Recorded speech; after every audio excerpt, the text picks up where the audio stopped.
ఆ ఎమ్మెల్యేలకు చెక్ జారీ చేస్తాం విప్ అంటోంది బీఆర్ఎస్. ఫిరాయింపు ఎమ్మెల్యేలకు మున్సిపల్ ఎన్నికలు ముందు నొయ్యి వెనక గొయ్యిలా తయారైంది. కాంగ్రెస్ కు ఓటు వేస్తే పదవి పోతోంది, ఓటు వేయకపోతే కాంగ్రెస్ కు చైర్మన్ గిరి మిస్ అవుతుంది. దాంతో ఏం చేయాలో తెలియక తలపట్టుకుంటున్నారు ఎమ్మెల్యేలు.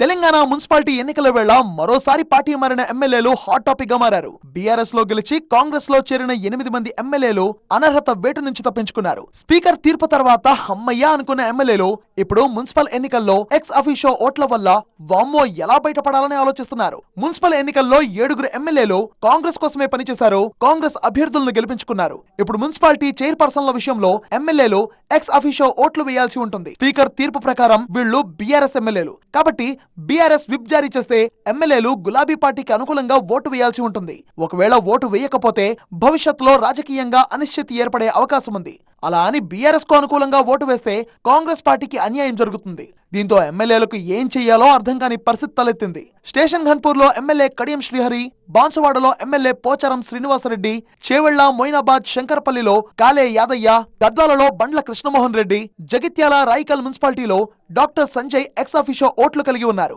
వీరి ఓటు క్రియాశీలకంగా మారనుంది. మరోవైపు ఎక్స్ అఫీషియో ఓట్ల నమోదు విషయమై సీఎస్ రాష్ట్ర ఎన్నికల సంఘంతో మాట్లాడుతున్నారు BRS working president KTR. Whip జారీ చేసే విషయంపైన చర్చిస్తున్నామన్నారు. దీంతో ఆ ఎమ్మెల్యేలకు ఇబ్బందులు తప్పవంటున్నారు విశ్లేషకులు.